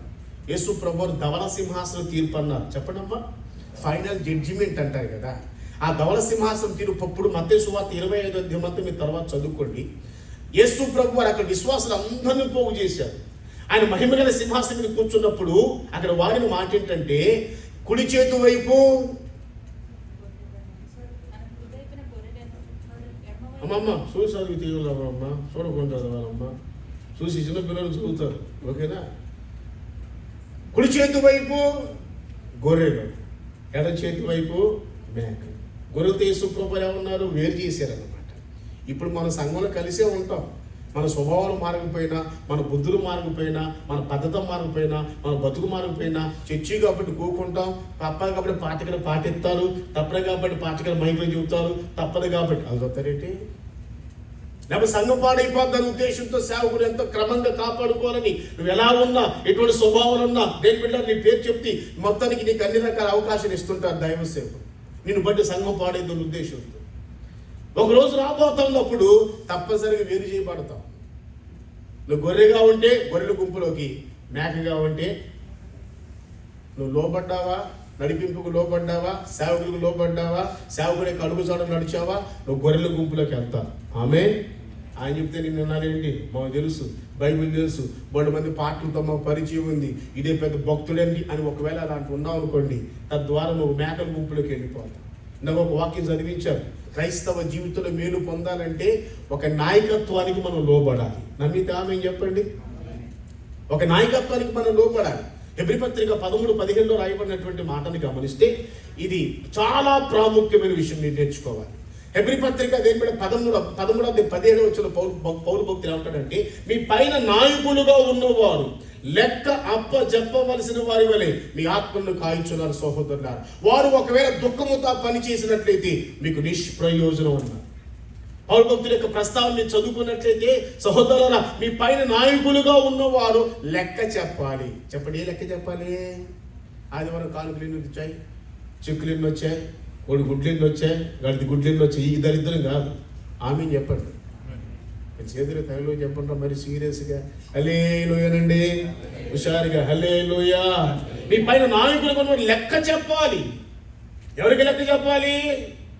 మీకు చెప్పాల్సిన పని లేదు. ఆదివారం 3 చెక్కులు వచ్చాయి, 4 కోడి గుడ్లు వచ్చాయి, 2 కోళ్ళు వచ్చాయి, అట్టికోళ్ళు వచ్చాయి, ఈ దరిద్రం కాదు. లెక్క చెప్పాలి. మీ అందరిని గురించి లెక్క దేవునికి చెప్పాలి. నేను ఒక మాట చెప్తాను అయ్యగారికి, ఎవరికో మాట అయ్యగారు, మీరు ఎప్పుడు సేవ చేస్తున్నారు, నా చిన్న అనుభవంలో చెప్తున్నాను. ప్రతి దైవజనుడు సంఘాన్ని గురించి లెక్క చెప్పాలి దేవునికి. 100 మంది వచ్చినా, 50 మంది వచ్చినా, 10 మంది వచ్చినా, సేవకుడు పరిచర్య అంటే అర్థం ఏంటి తెలుసా? ప్రతి వ్యక్తిని యేసు ఎదురు నిలబెట్టవలసిన బాధ్యత దైవ సేవకుడి మీద ఉంది. ఆమేనంటారా? మీరు ఫెయిల్ అయిపోయారు అనుకోండి, దేవుడు లెక్క అడుగుతాడు. నా కుమారుడు నరేష్ అని అనుకోండి, అయ్యా నాకు తెలియదు అయ్యా కొదప్ప చెప్పాలి. అందుకని దేవుని యొక్క వాక్యాన్ని ఖండించి గద్దించి ఎందుకు చెబుతానంటే, ఒక స్టూడెంట్ ఫెయిల్ అయ్యారంటే 2 తప్పులు. జాగ్రత్త వినాలి. ఒక స్టూడెంట్ ఫెయిల్ అయిపోయారంటే 2 కారణాలు. నెంబర్ 1, టీచర్దైనా తప్పు అయి ఉండాలి, లేకపోతే ఆ స్టూడెంట్దైనా తప్పు అయి ఉండాలి. నేను వాక్యం ఖచ్చితంగా దేని బిడ్డారా చాలా సీరియస్గా AK-47 తోట పెంచినట్లుగా మీకు అనిపిస్తుంటుంది. బాబా ఈడే వాక్యం నాయన, అసలు చర్చికి జనం వస్తారన్నటువంటి ఆలోచన కూడా మీకు రావచ్చు. నా దేని బిడ్డారా, జనం పోగు చేసుకోవడానికి కాదు పరిచర్య. ఎందుకంటే యేసు ఎదుట నిలబెట్టాలి. 10 మంది వచ్చినా, 20 మంది వచ్చినా యేసు ఎదుట నిలబెట్టవలసిన, సిద్ధపరచవలసిన బాధ్యత దైవ సేవకుడికి ఉంది. కనుక దైవ సేవకుడు ఆయా సందర్భాలు ఖండించి, గద్దించి, బుద్ధి చెప్పి ప్రజలను సరైన మార్గం నడిపించాలి. ఆ బాధ్యత సేవకుడికి ఉంది. నరేష్ అయ్య గారికి ఉంది. మరి శాన్ ఆంటోనీ ఈ ప్రాంతంలో ఏదో జనం వచ్చేస్తున్నారు, సేవ చేసుకుంటున్నాం అని అంటే ఎవరు మిస్ అయిపోయినా అయ్యగారు మిమ్మల్ని అడుగుతారు, అమ్మగారు అనుకుంటున్నా నాకు సంబంధం లేదా? అమ్మ వారిలో సగభాగం అమ్మ మీరు, మీకు బాధ్యత ఉంది కుటుంబంలో. ఖచ్చితంగా మన బిడ్డలు ఎలా ప్రయోజకులుగా ఉండాలని కోరుకుంటున్నాము. సంఘం అంతకంటే ముఖ్యంగా భావించి ఎవరు మిస్ అవ్వకూడదు. ప్రతి వ్యక్తి కూడా యేసు ఎదురు నిలబెట్టబడాలి అనే ఉద్దేశంతో స్వతంత్రంగా నేను ఎక్కడికి వెళ్ళినా సొంత మనుషుల్లాగా స్వతంత్రంగా ఎందుకింత ఓపెన్గా మాట్లాడతానంటే ఇది సంఘం దేవునిది. ఆమెను గట్టిగా ఎక్కడున్నా దేవునిదే సంఘం, ప్రపంచం ఎక్కడున్నా సరే. ఈ సంఘంలో ఎవరు మిస్ అవ్వకూడదు, ఎవరు ప్రభు రాకూడదు, దేని బిడ్డ విడిచిపెట్టబడకూడదు. అందరూ యేసయ్య ఎదురు నిలబడాలి. ఆమేన్ చెల్లిద్దామా? అక్కడ రాయబడిన మాట, గొర్రెలన్నీ యేసు ప్రభు వారి ఎదుట దేని బిడ్డ ఆ కుడి చేతి వైపు ఉన్నారు, ఆ మేకలన్నీ ఎడం చేతి వైపు ఉన్నాయి. యేసు ప్రభు వారు పలికిన మాట ఏంటంటే, నా తండ్రి చేత ఆశీర్వదించబడిన వారలారా, సృష్టి ప్రారంభమైన మొదలుకొని మీ కొరకు సిద్ధపరిచిన పరలోక రాజ్యంలోకి ప్రవేశించడు, స్వాధీనపరుచుకుని అన్నాడు. మేకలతో అన్నాడు, అపవాదికి వాళ్ళ అనుచులకు సిద్ధపరిచినటువంటి అగ్నిగుండ్లకు వెళ్ళిపోమని అన్నారు. కనుక నాదేం పెట్టారా, దేవుని యొక్క సదిలో వాక్యం ఉంటుంది మన జీవితంలో. గొర్రెలా ఉన్నామా పొందే మేలు వేరు, మేకల్లా ఉన్నామా పొందే పనిష్మెంట్ వేరు. కనుక ఇప్పుడు కూడా సంఘంలో ఎంత తెలిసినా గుర్తుపెట్టుకోవాలి, ఎంత తెలిసినా ఒక నాయకుడు మనకున్నాడు. ఆమె చెప్పండి గట్టిగా, మీ నాయకుడు ఎవరు? చంద్రబాబు నాయుడు. మీ నాయకుడు ఎవరు? జగన్ కాదు. ఈ దరిద్ర మాటలు మనకు అనవసరం. మన నాయకుడు దేని పెట్టారా, మొట్టమొదటిగా దేవుడు, రెండోదిగా దైవజన్ నరేష్ అయ్య గారు. నిజంగా నరేష్ అయ్య గారిని చూసినప్పుడు నాకు చాలా సంతోషం అనిపించింది. ఆయన గారిని వీడియో చూసినప్పుడు, బాబాయ్ ఏదో రకం ఉన్నాడు స్వామి, మనతో మాట్లాడతారు లేదా, అసలు మనల్ని గౌరవిస్తారు లేదా అని చెప్పి అనుకొని ఫీల్ అయిపోయాను నేను వాస్తవంగా. ఎందుకంటే నేను చాలా ఇలాగే వాక్యం చెప్తాను, ఎక్కడికి వెళ్ళినా నా వాక్యం యొక్క అనుభవాలు ఏం మారవు. వాళ్ళ వాళ్ళు పిలిచినా పిలవకపోయిన విశ్రక్తం చేసి చెప్పాల్సింది చెప్పి వెళ్ళిపోతాను అంతే. ఆమేన్. ఎందుకంటే చెప్పండి ఆమేన్. అప్పుడు అయ్యగారి వీడియో చూసి నేను జూమ్ మీటింగ్లో కొంచెం బాగా అఫీషియల్గా ఉన్నారు కదా, మనంతా పల్లెటూరు చదువులేని వ్యక్తులు, ఏమన్నా చదువు తెలుగు తప్ప ఏం రాదని చెప్పి అనుకున్నా. కానీ ఇక్కడికి వచ్చిన తర్వాత అయ్యగారి స్వభావం, అయ్యగారి ప్రేమ, అయ్యగారి యొక్క విధేయత, ఆప్యాయత నాకు బాగా నచ్చింది అన్నమాట. ఓకేనా, బాగా నచ్చింది. నేను కూడా అమెరికాలో కొన్ని కుటుంబాల్లో ఉన్నా, వాళ్ళని ఆహ్వానించారు, హోస్ట్ చేశారు. దేని బిడ్డారా, ఏదైనా కావాలన్నప్పుడు పాష్ గారండి కిందకి రండి, పాష్ గారండి కిందకి రండి అని పిలిచి కిందకి వచ్చి కాఫీ తాగండి అని చెప్పి అనేవాడు. అయ్యగారు నాకు చెప్పకుండా, నేను అడగకుండా పాపం అయ్యగారు పైకి కాఫీ తీసుకొచ్చి ఇస్తా ఉంటే నాకు చాలా ఆనందం అనిపించింది. అబ్బా, ఇంత విధేయత కలిగిన దేవుని సార్, ఇలాంటి గొప్ప దైవజనుడిని ఈ ప్రాంతంలో మీరు కలిగి ఉన్నందుకు మీరు ధన్యులు. మీ మోహం దీవించబడును గాక. ఆమేన్ చెప్పండి. మీరు కలిగి ఉన్నందుకు మీరు ధన్యులు. ఇలాంటి గొప్ప దైవజనుడు. నేను మంచిని అసలు కానే కాదు. మా దగ్గర అసలు విశ్వాసం దేని బిడ్డ చాలా స్ట్రిక్ట్గా, చాలా క్రమంగా, సరైన డ్రెస్ వేసుకోకపోయినా గుండీలు ఇక్కడ పెట్టుకుపోయి సచ్చేరేవాళ్ళు. జీన్స్ ప్యాంట్, సారీ ఇక్కడ డ్రెస్సుల గురించి నేను చెప్పండి, అక్కడ డ్రెస్సుల గురించి చెప్తున్నాను. ఎవరికో మూతికి మొహానికి రంగులు వేసుకున్న సచ్చేరేవాళ్ళు, సెల్ ఫోన్ చర్చలు వాడేలా సచ్చేరేవాళ్ళు, ఉపవాసం ఉండలేరా సచ్చేరేవాళ్ళు. అంత స్ట్రిక్ట్గా, అంత గట్టిగా దేని బిడ్డ ఆత్మీయంగా నేను నడిపిస్తాను. కానీ మీ దైవజనుడు చాలా ప్రేమ కలిగిన దైవజనుడు. రాత్రి చాలా మంది ఆరాధనలు లేకుండా వెళ్ళిపోయారు. వాళ్ళు వెళ్ళేవాళ్ళు వెళ్ళకుండా అయ్యారు వెళ్ళొస్తా, అసలే చేసే తప్పు, సంపూర్ణ రాత్రులు ఉండకుండా అలా చెప్తారేంటి, సంపూర్ణ రాత్రులు ఉండకుండా వెళ్ళిపోవడం తప్ప కదా, మరి ఇది గొప్ప కార్యం. వెళ్ళొస్తానే నేనైతే స్టార్ట్ తీస్తానన్నమాట వేసి రక్తం చేయాలి. ఆమేన్ చెప్పాలి. మొదట దేవునికి, తర్వాత ఏదైనా. ఇప్పుడు అయ్యగారు ఉండలేదా, వెళ్ళిపోతున్నారా, అలాగే అలాగే అంటున్నాను. అయ్యగారికి కోపం రాదేమో అనిపించిందా? ఇలాంటి మంచి దైవ సేవకుడు మీరు కలిగి ఉన్నది నిజంగా చెప్తున్నాను మనస్ఫూర్తిగా. అయ్యగారిని పొగట్టం కాదు, ఒక స్థితి నాకు చేయడం అసలు నేను ఒప్పుకోను, చేయను కూడా. అలాంటి గొప్ప దైవజనుడికి మీరు కలిగి ఉంటే మీరు ధన్యులు. ఆ రీతిగా సంఘంలో స్థిరపడి ఆశీర్వాదాలు పొందుదురుగాక. చెప్పండి. మూడో జంతు పేరేంటి? జింత, పామ. రైట్. బైబుల్లో దీని గురించి ఒక్కో దాని గురించి చెప్పాలంటే చాలా అనుభవాలు ఉన్నాయి. సమయం లేదు కాబట్టి సమయం అయిపోతుంది, చివరిలోకి వచ్చేసాం. ఒకటి తోడేలు, అలా ఉండకూడదు. 2 గొర్రెపిల్ల లాంటి స్వభావం కలిగి ఉండాలి. 3 పాము. చెప్పండమ్మా, వాస్తవం పాము మనం దేంతో పోల్చుకుంటాం? సాతానుతో కదా, మనకు తెలిసిందంతే రక్తం చేయాలి. చాలా మంచిది. నేను దేని పెట్టారా? అయితే పాముల గురించి మనం ఆలోచన చేస్తే అది సాతానుతో పోల్చబడినప్పటికీ కూడా పాములో ఒక నిజమైన క్రైస్తవులు నేర్చుకోవాల్సిన అద్భుతమైనటువంటి అనుభవం ఉంది. ఒక నిజమైన క్రైస్తవులు నేర్చుకోవాల్సినటువంటి అద్భుతమైన అనుభవం ఏంటి తెలుసా? యేసు ప్రభువు చెప్పారు, ఇదిగో తోడేల మధ్యలో గొర్రెలు పంపుతున్నట్లుగా మేము పంపుతున్నాం. మీరు గొర్రెపిల్లలాగా ఉండండి, గొర్రెపిల్లలాగా మిమ్మల్ని పంపుతున్నాను. అయితే మీరు పాముల వలె వివేకులై. చెప్పండి, పాము వలె.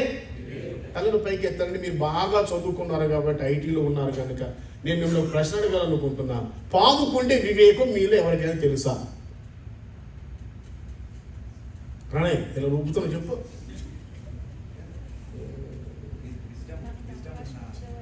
ఇంగ్లీష్లో చెప్పు, తెలుగు చెప్పావా? వివేక్, నేను విజ్డమ్ అంటే ఏంటని అడగట్లా, వివేకం అంటే అడగట్లా. దానికి ఉన్న స్వభావం ఏంటి ఏమా? మొత్తం సృష్టికి ఎంతో కొంత చెప్పారు, మొత్తానికి తనకి తెలిసింది దేవుడు మేము దీవించడానికి. ఇంకా ధైర్యం చెప్పాడు ప్రతి తమ్ముడు. పాముకుండే వివేకం అనే సౌండ్ సిస్టమ్ దగ్గర ఉన్నానయ్యా. పాముకుండే వివేకం అక్కడ రాయబడ్డ మాట ఏంటంటే పాముల వల్ల వివేకులై ఉండని చెప్పన్నారు.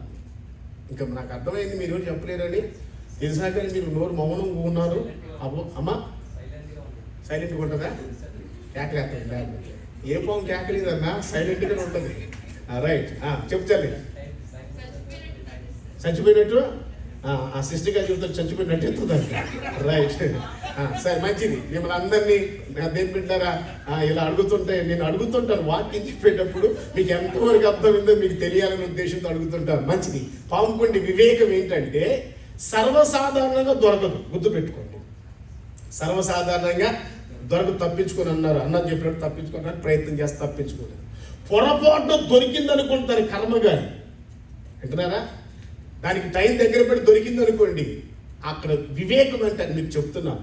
దొరికింది అనుకోండి, బాడీ అంతా అప్పగిస్తుంది, తలను మాత్రం అప్పగించదు. తలను మాత్రం దొరకనివ్వకుండా చుట్టేసుకుంటూ ఏమన్నా ఆ రౌండ్ మధ్యలో తలను దాచుకుంటుంది. ఎందుకు చెప్పమంటారా? తన ప్రాణం అంతా ఎక్కడుంది చెప్పాలి గట్టిగా.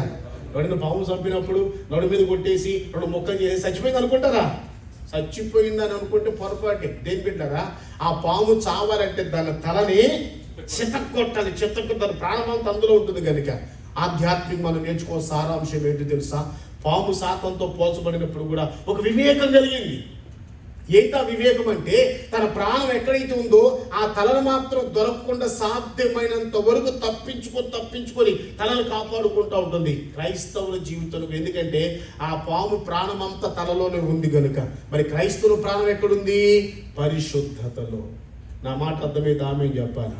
క్రైస్తవుడు ప్రాణమంతా పరిశుద్ధతలో గుర్తుపెట్టుకోవాలి. నువ్వు ఎంత పాటగాడివైనా, ఎంత మాటగాడివైనా, ఎన్ని టాయిలెట్లు నీకున్నా, అదే టాయిలెట్లు కాదు, టాలెంట్స్. నాకు ఇంగ్లీష్ అందుకని దేవుడు మిమ్మల్ని దీవించును గాక. నువ్వు ఎంత పాటగాడివైనా, ఎంత మాటగాడివైనా, ఎన్ని టాయిలెట్లు టాలెంట్స్ నీకున్నప్పటికి కూడా, నువ్వు ఎంత ప్రసంగం చేసిన వ్యక్తివైనా, ఎంత అద్భుతమైన వరాలు పొందిన వ్యక్తివైనా, పరిశుద్ధత లేకపోతే, పరిశుద్ధత కోల్పోతే మన బ్రతికంతా వ్యర్థమే. కనుక ప్రతి క్రైస్తవుడు కూడా ప్రతి క్షణం ప్రతి వ్యక్తి జీవితంలో పరిశుద్ధతను కాపాడుకోవాలి. పాము తలను కాపాడుకుంటుంది, తల దొరకకుండా ఎలా కాపాడుకుంటుందో క్రైస్తవుడా నీ ప్రాణమంతా పరిశుద్ధతలో ఉంటుంది. మన మాట పరిశుద్ధంగా ఉండాలి, మన చూపు పరిశుద్ధంగా ఉండాలి, మన ఆలోచన పరిశుద్ధంగా ఉండాలి. నా దేని బిడ్డ ఇలాంటి అనుభవాలు మనలో ఉంటే ఖచ్చితంగా చెప్తున్నాను, ప్రభు రాకలు ఎత్తబడి గుంపులో మనం ఉన్నామని అర్థం. ఆమెనందమా? ఏ లోపం నీలో ఉన్నా ఎంతమంది చెప్పగలరు? నేను చెప్తాను, ఖచ్చితంగా మీరు చెప్పాలి. అయ్యా నేను ఎప్పుడు పరిశుద్ధంగానే మాట్లాడతాను, నా మాట పరిశుద్ధంగా ఉంటుంది, అబద్ధాలు రావు, బూతులు రావు, తప్పుడు మాటలు రావు అన్న వాళ్ళు చేతులు ఎత్తచ్చు. ఎవరు భగవంతుడా? ఒక్కరు ఎత్తట్లేదు కదా, ఏం పర్లేదు కదా, ఎత్తండి, ఎవరిని మనం తీసుకెళ్ళరు, మనం ఇక్కడే ఉంటాం. ఒకళ్ళు జైలు వేసారు కూడా అక్కడ స్తుతిద్దాం ప్రభుని, ఏం పర్లా. ఆమేన్. మన మాట పరిశుద్ధంగా ఉండాలి. చెప్పండి, మన మాట పరిశుద్ధం. మన చూపు చెప్పండి, ఎంతమంది చెప్పగలరు? పాస్టర్ గారండి నేను ఎవరి నిమిషాలు పరిశుద్ధంగా చూస్తానండి, నాకు ఎటువంటి చెడ్డ ఆలోచన రావండి అన్న భక్తుల నోటి చేతులెత్తండి. ఇంత బైబిల్ తెచ్చుకుంటున్నాం మళ్ళీ మనం. వింటున్నారా? మంచిదే, నేను ఎవరిని విమర్శించట్లేదు సుమా. మనం ఎలా బ్రతకాలో పరిశుద్ధాత్ముడు నేర్పుతున్నాడు. ఆ రీతిగా నేర్చుకునే జ్ఞానం నా దేవుడు ఇచ్చునుగాక. పరిశుద్ధత చాలా ప్రాముఖ్యం. ఇంకా చెప్పాలంటే యేసు ప్రభువు ఈ లోకంలో అన్నీ ఇచ్చాడు మనకి. ఏది లోటు లేకుండా అన్నీ ఇచ్చాడు. కానీ మన దగ్గర నుంచి ఏమైనా కోరుకున్నాడా? అది ఇవ్వండి ఇది ఇవ్వండి కోరుకున్నాడా? వందనాలు రా స్వామి చెప్పండి, ఎవరు కోరుకున్నాడా? ఒకటే కోరుకున్నాడు.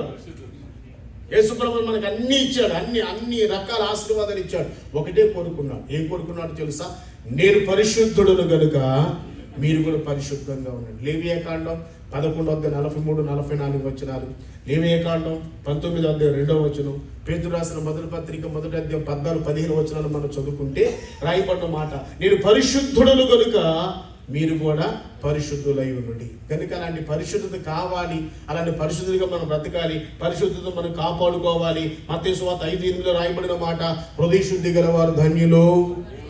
కొంచెం నోటితో చెప్పండి, వారు దేవుణ్ణి చూస్తారని రాయబడి. పౌలు భక్తులు సంఘానికి రాస్తారు ఎబ్రీ పత్రిక 12:14 అందరితో సమాధానమును పరిశుద్ధత కలుగుటూ ప్రయత్నం చేయండి, పరిశుద్ధత లేకుండా ఎవరు ప్రభువుని చూడలేరు అని బైబిల్లో పౌలు భక్తులు రాస్తున్నట్లుగా, నేను పాము ఎలాగైతే తన తలని తన ప్రాణాన్ని కాపాడుకుంటుందో, క్రైస్తవుడిగా ఏ ప్రాంతానికి వెళ్ళినా ఎక్కడున్నా మనుషులు నిన్ను చూసినా చూడకపోయినా, ఎవరితో చాట్ చేస్తున్నావో, ఎవరితో మీటింగ్ ఉందో, ఎవరితో మాట్లాడుతున్నావో, ఎవరితో దేని బిడ్డారా ఏమా ఫోన్ చేస్తున్నావు అంటూ కొంతమంది మనుషుల మధ్యలో ఉండకుండా పక్కకెళ్ళి మాట్లాడుతుంటారు.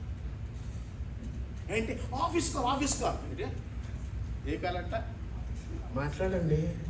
హలో, మీరు వేసే దొంగ పనులను దేవుడు చూస్తానే ఉన్నాడు. ఏం రక్తం భార్య తినకుండా ఆఫీస్ కాల్, భర్త తినకుండా ఆఫీస్ కాల్ చూడు ఆఫీస్ కాల్, మొత్తం దేవుడు నీ కాలు ఇస్తాడనమాట. ఆమేన్. కనుక ప్రతి వ్యక్తి దేవుని యందు భయము భక్తి కలిగి జాగ్రత్తగా మన జీవితాన్ని కాపాడుకోవాలి. రైట్, ముగించేస్తున్నానే, టైం అయిపోతుంది కదా. 4వ జంతువు అమ్మా, జంతువా పక్షి? పక్షి. పావురాల గురించి నేను ప్రార్థన చేసుకున్నప్పుడు 15 అనుభవాలు ప్రభు నేర్పారు. దాన్ని నిజంగా చెప్తున్నాను, 15 లోకాల స్వభావం. చిన్నదే పక్షి పావురం మనకు తెలిసింది. యేసు ప్రభువు చెప్పాడు, తోడేళ్ల మధ్యలోకి మిమ్మల్ని గొర్రె పిల్లను పంపుతున్నట్లుగా మిమ్మల్ని పంపుతున్నాను. మీరు పాము వలె వివేకంగా ఉండండి, పావురము వలె నిష్కపటు. చెప్పండి, పావురము వలె నిష్కపటులే. ఇంత పావురం మనం ఏం నేర్చుకోవాలి? ఒక చిన్న మాట చెప్పి నేను ముగించేస్తాను. ఆకలి అయిన వాళ్ళందరూ స్తోత్రం చెప్పండి.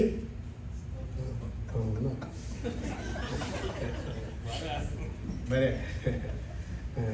దేవుడు మిమ్మల్ని బలపరుచునుగాక.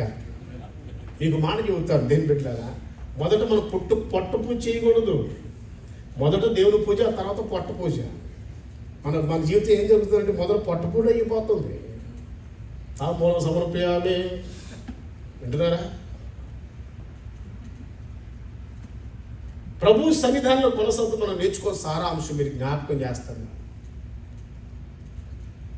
పావురం ఎన్నో అద్భుతమైన అనుభవాలు, ఒక నిజమైన క్రైస్తవులు నేర్చుకోవాల్సిన అనుభవాలు చాలా ఉన్నాయి. కానీ ఒక్క మాట చెప్పి నేను ముగించేస్తాను. యేసు ప్రభు పావురం వలె నిష్కపటులై ఉండండి యేసు ప్రభు వారు చెప్పారు. పావురంలో కపటం లేదు, నిష్కపటం అనేది పావురం. అదేం బట్టి బైబిల్ చరిత్రలో మనం చదువుకున్నట్లయితే మనకి చాలా జంతువులు తెలుసు కదా, చాలా పక్షులు కూడా తెలుసు కదా. అయితే ఏమండి, ప్రతి పక్షిలో కోడిని కోసినా ఏ పక్షిని కోసినా లోపల చేదు పేగులు ఒకటి ఉంటుందంట. ఏంటన్నారమ్మా? ఏమండి, అదే నాకు ఇంగ్లీష్ రాదు, మీరు నేర్చుకోండి.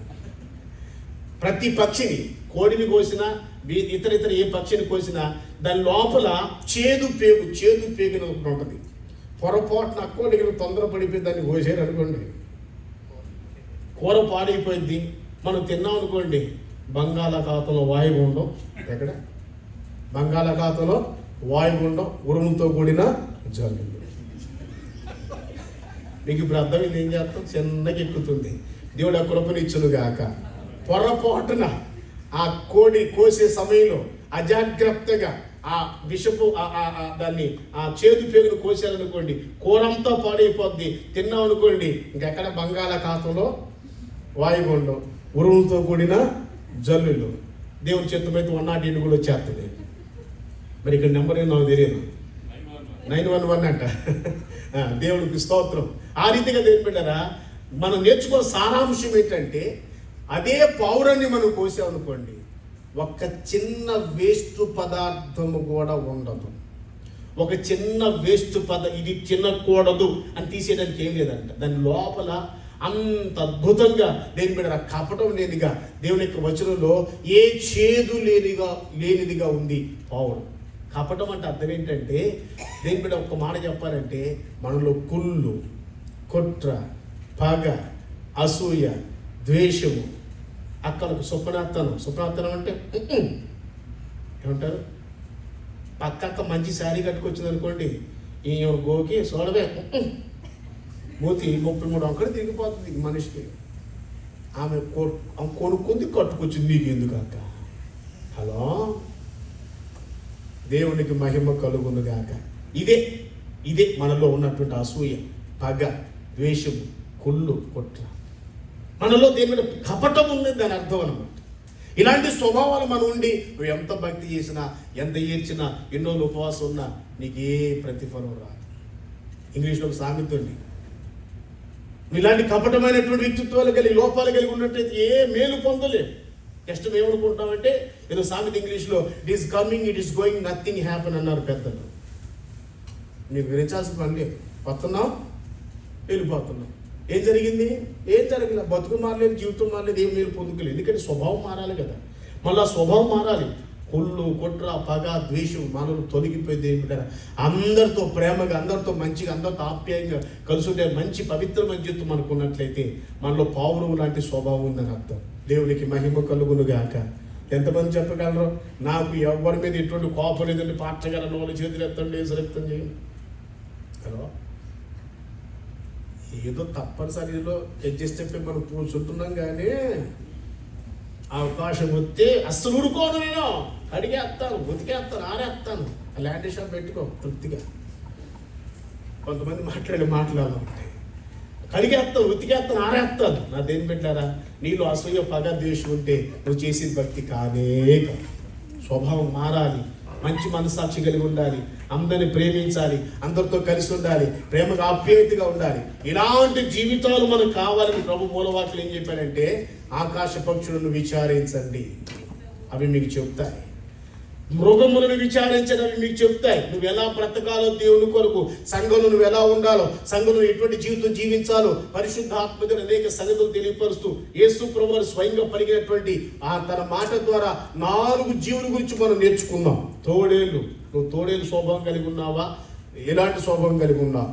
పాము, దేని గొర్రె పిల్ల, పావురం, 4 విషయాలు మనం నేర్చుకున్నాం. ఎటువంటి స్వభావాలు కలిగి ఉన్నావో అర్థం చేసుకోవాలి. ఒకటే గుర్తు పెట్టుకోవాలి, ఈ లోపల ఎన్నున్నా లేకపోయినా దేని పెట్టారా, దేవుని యొక్క వాక్యానుసారంగా మనం భక్తి చేయకపోతే ప్రభు రాకుండా ఎత్తబడడానికి అవకాశం లేదు. ఆ తర్వాత మనం ఎత్తబడకపోతే విడబడినట్లయితే భయంకరమైన అగ్నిగుండం మనకు సిద్ధపరచబడింది. అక్కడ అగ్ని ఆరదు. చెప్పండి అమ్మా, పురుగన మాకండ్రా, ఆత్మ అనండి గట్టిగా. దేవుడు మీలో పురుగు పెట్టాడు, ఆత్మ పెట్టాడా? నాకైతే ఆత్మ పెట్టాడు అన్న యేసురక్తం. మరి మీలో పురుగు పెట్టాడు నాకు తెలియదు, కానీ అక్కడ అగ్ని ఆరదు. బైబిల్లో పురుగు ఉంది కాదు నేను అంటలేదు, కానీ కొంచెం మన ఆత్మ సంబంధం వివేచించి ఆలోచించడం నేర్చుకోవాలి. ఆత్మ చావదు, యుగాలు కాలిపోవాలి. అటువంటి పరిస్థితి మనకు రాకుండా ఉండాలంటే, అయ్యా తోడిల స్వభావం నాలుగు తీసివేసుకుంటాను ప్రభువా, గొర్రె పిల్లలాగా మారుతాను అయ్యా, పావు వలె వివేకము కానీ నా పవిత్రత నేను కాపాడుకుంటాను తండ్రి, పావురం వలె నిష్కపటంగా ఏ మచ్చ, డాగు, ముడత, కలంకునే వ్యక్తి నేను ఉంటాను ప్రభువా, నన్ను దీవించిన ప్రభు అని మనం ప్రార్థనాపూర్వకంగా అడిగితే తప్పనిసరిగా దేవుడు ఈ రోజు మనల్ని అందరినీ ఆశీర్వదించి ఈ పునరుద్ధాన ఆరాధన ద్వారా నా దేవుడు మీ అందరి కుటుంబానికి ఆశీర్వాదం ఇచ్చునుగాక. ఆమేనండి. గట్టిగా ప్రార్థన చేసుకుందామా? లేచి నిలబడండి. ఒకవేళ తర్వాత మీకు ఎవరికైనా ప్రార్థన అవసరమైతే నేను ప్రార్థనలు చేస్తాను. దేవుని చిత్తాన్ని బట్టి ప్రార్థన చేయించుకోండి. నాకు ఇచ్చిన వరాన్ని బట్టి అనేక మందికి ప్రార్థన చేసే వరం ఇచ్చారు కనుక పొందుకోండి ప్రార్థన పూర్వకంగా. ఇంకా నా గురించి ఏమైనా తెలుసుకోవాలంటే నేను సాక్ష్యం చెప్పాలనుకున్న సమయం చాలు కనుక ఇక్కడ చిన్న ఇవి ఉన్నాయి, దీని మీద తీసుకొని మీరు చదువుకొని నా కొరకు ప్రార్థించి సహకరించాలని జ్ఞాపకం చేస్తూ లేచి నిలబడదాం. ప్రభు పాదాల సన్నిధిలో ప్రార్థనా పూర్వక ఇంతవరకు వాక్యాన్ని మనం విన్నాం. ఏ వాక్యం ద్వారా ప్రభు మనతో మాట్లాడుతున్నారు దేని బిడ్డ మనం నోరు తెరిచి ప్రార్థనా పూర్వకంగా మనం అప్పగించుకుందాం. కన్నులు పెట్టి ప్లీజ్. లేచి నిలబడిన వెంటనే కన్ను మూయాలి, నోరు తెరవాలి. మౌనంగా ఉండకూడదండి, అస్సలు మౌనంగా ఉండకూడదు. ఏమి పెట్టారు? కన్నులు మూసుకుని యేసయ్యా నాలో తోడేలు స్వభావం తీసివేసుకుంటున్నాను, క్షమించండి. తోడేలాంటి స్వభావం నాకు వద్దు నాయన. గొర్రె పిల్లలాగా నేను మారుతాను ప్రభువా. పావు వలె వివేకము కలిగి నా పవిత్రతను, పరిశుద్ధతను కాపాడుకుంటాను ప్రభువా. పావురం వలె నిష్కపటంగా మచ్చ, డాగు, ముడత, కళంకు లేని జీవితం నేను జీవిస్తాను ప్రభువా. దయచేసి నన్ను ఇంకా ఎలా బ్రతకాలో, ఏ రీతిగా నీ కొరకు జీవించాలో, ఈ లోకంలో భయంకరమైన లోకంలో ఎలా బ్రతకాలో నాకు నేర్పించండి ప్రభువా. ఆ రీతి నడిచేటువంటి శ్రేష్టమైన అనుభవాలు, ఆ ఉన్నతమైన కృప నాకు అనుగ్రహించిన ప్రభు అని దేవుని సన్నిధానంలో మనం అందరం ప్రభు దగ్గర ప్రార్థన చేసుకోవాలి. కొంచెం నోరు తెరవాలి తల్లి, బ్రదర్స్ నోరు తెరవాలి. నోట్లో చేసుకోకూడదు ప్రార్థన. ఇప్పటి వరకు ప్రభు తన వాక్యం ద్వారా మీతో మాట్లాడుతూ వచ్చాను కదా, ఇప్పుడు నువ్వు దేవునితో మాట్లాడాలి. నువ్వు ఎలా ఉండాలో చెప్పాడు దేవుడు, ఎలా ఉండకూడదో దేవుడు చెప్పాడు. మరి నువ్వేం చెప్తావు దేవునికి? నువ్వు చెప్పు. ఎలా ఉండాలనుకుంటావు, ఎలా ఉండకూడదు అనుకుంటున్నావు, దేవుని బిడ్డ తీర్మానం చేసుకోండి. ప్రార్థనాపూర్వకంగా ప్రభుకి మన జీవితాలు అప్పగించుకుందాం. ప్రభు సన్నిధిలో చిన్న ప్రార్థన నేను మీ కొరకు ప్రార్థన చేస్తాను. మహాఘనమైన తండ్రి, నీ పరిశుద్ధ నామానికి స్తోత్రం నాయన. ఇంతవరకు ఈ పునరుద్ధానపు ఆరాధనలో శ్రేష్టమైన మాటలు మీ ప్రజలతో మీరు మాట్లాడుతూ వచ్చారు. యేసు నామములో నా ప్రభువా, సమస్త సృష్టిలో మానవ సృష్టి శ్రేష్టమైనది కనుక నీ స్వరూపమందు మీ పోలికతో చేయబడిన మానవుడు నీ కొరకు బ్రతకాలని ఎన్నో ఆశలు కలిగి మీరు మా కొరకు ప్రాణాన్ని అర్పించారు నాయన. ఇంత త్యాగం చేసినప్పటికీ మేము మీ కొరకు బ్రతకలేక నా తండ్రి మా ఇష్టానుసారంగా బ్రతుకుతుండగా ఈ పునరుద్ధానపు ఆరాధనలు మేము ఎలా బ్రతకాలో 4 జీవులను మా ఎదుటించి అనేకమైన అనుభవాలు నేర్పారు. విన్న ప్రతి ఒక్కరూ యేసు నామములో ఈ మాటలు బిడ్డల హృదయాలు స్థిరపరచబడునుగాక, ఫలించునుగాక. వినడం మాత్రమే కాకుండా వాక్యానికి లోబడి వాక్యానుసారంగా నా తండ్రి మేము ఎలా బ్రతకాలో, ఎలా బ్రతకూడదో ఆ వివేచన మీరు మాకు ఇచ్చి అనేక సంగతులు బోధించారు కనుక తోడేలాంటి స్వభావం మాలో లేకుండా నాయన, పాము వలె వివేకము కలిగి పరిశుద్ధతను కాపాడుకుంటూ, గొర్రె పిల్లవలి నాయన విధేయత కలిగి తలదించుకుని ప్రభువా కాపరి అడుగుజాడలు నడుస్తూ నాయన ఏ విధమైన కుళ్ళు కుట్ర పగ లేకుండా ఒక పవిత్రమైన ఒక మంచి మనస్సాక్షి కలిగిన ఆయన కపటం లేకుండా పావురం వలె జీవించడానికి కృప దయచేయమని చేరుకలో చిన్న బిడ్డలు బలపరచడం. ముఖ్యంగా ఈ ప్రాంతంలో నా తండ్రి మీ దాసు నరేష్ గారిని ప్రేమించి మీ దాసునికి అప్పగించిన పరిచర్య కొరకు వందనాలు. యేసు నామములో నీ దాసురాలను బలపరచు నాయన, ఆశీర్వదించు, నీ కృపతో నింపు. ఇంకా అద్భుతంగా రీతిలో మీరు వాడుకోనాయన. యేసు నామములో ఉన్నతమైన కృపతో నింపి వాడుకోమని అడుగుచున్నా. చేరికలో వచ్చిన బిడ్డలు అందరి కొరకు ప్రార్థిస్తున్నా. కొంతమందికి అర్థమై కొంతమందికి అర్థం కాకుండా ఉంది ప్రభువా. దయచేసి ప్రతి ఒక్కరితో మీరు మాట్లాడుతున్నారు ప్రభువా. మాట్లాడే ప్రతి మాటను బట్టి ఎలా బ్రతకాలో నీ ఇష్ట ప్రకారం బ్రతకడానికి మాకు కృపను దయచి. వచ్చిన ప్రతి ఒక్కరి జీవితంలో ఉన్నటువంటి కష్టాలు, కన్నీరు, వేదన, శోధన, దుఃఖం యేసు నామములో తొలగిపోవునుగాక. అనారోగ్యాన్ని స్వస్థపరచబడునుగాక. నీ బిడ్డల అవసరాలు తీర్చండి. ఎవరెవరు ఏది జరగాలని ఆశపడుతున్నారో ఆశ నెరవేర్చండి. ఇంతవరకు మీ కృప తోడుగా వచ్చి నడిపించు స్తుతులు చెల్లిస్తూ ఈ పరిచయం అభివృద్ధి పరిచి ముఖ్యంగా నాయన మీ దాసులు ఆశపడుతున్న సొంత స్థలం కావాలని యేసు నామములో ద్వారాలు తెరవబడునుగాక, మార్గాలు సరాలు చేయబడునుగాక. అతి త్వరలో ఒక అద్భుతమైన ఒక ఉన్నతమైన స్థలంలో నా ప్రభువా, ఒక ఉన్నతమైనటువంటి ప్రాంతంలో ఒక సొంత స్థలాన్ని సిద్ధపరిచిన తండ్రి మందిరం నిర్మించుకోవడానికి కృప దయచి. బిడ్డలందరూ బాధ్యత కలిగి భారం కలిగి సాగరించే కృప దయచి. నమ్మకంగా సంఘ సహవాసంలో కొనసాగని కృప దయచి. నా తండ్రి తొందరలు ఈ పరిచయని విస్తరింపించి సమృద్ధి పరిచి ఒక మంచి మందిరం గురించి నీ గొప్ప నామానికి మహిమ తెచ్చుకోమని. అల్పుడను అయోగ్యులను నన్ను ప్రేమించి ఈ నాయన బిడ్డల మధ్యలో పరిచయం చేసేటువంటి అవకాశం ఇచ్చిన స్తుతులు చెల్లిస్తూ ఈ మాటలు స్థిరపరిచి ఫలింప చేయమని, వచ్చిన బిడ్డలందరూ ఆశీర్వదించి పంపమని యేసు నామం పేరట ప్రార్థించి మమ్మల్ని అందరినీ మీ కృపకు అప్పగించుకుంటున్నాము తండ్రి. అందరికి గట్టిగా ఆమేనండి. దేవుడు మిమ్మల్ని అందరినీ దీవించునుగాక. అందరికి వందనాలు, అందరికి వందనాలు. నా దేవుని బిడ్డలారా, దేవుని చిత్తమైతే మరలా ప్రభు రాకడాల స్మిచారు ఎప్పుడు కలుసుకున్నప్పుడు నా సాక్ష్యం చెప్తాను. దయచేసి అందరికి వందనం. ఈ అవకాశం ఇచ్చిన గారికి ధన్యవాదాలు తెలియపరుస్తూ నా మాట్లాడిస్తున్నాను.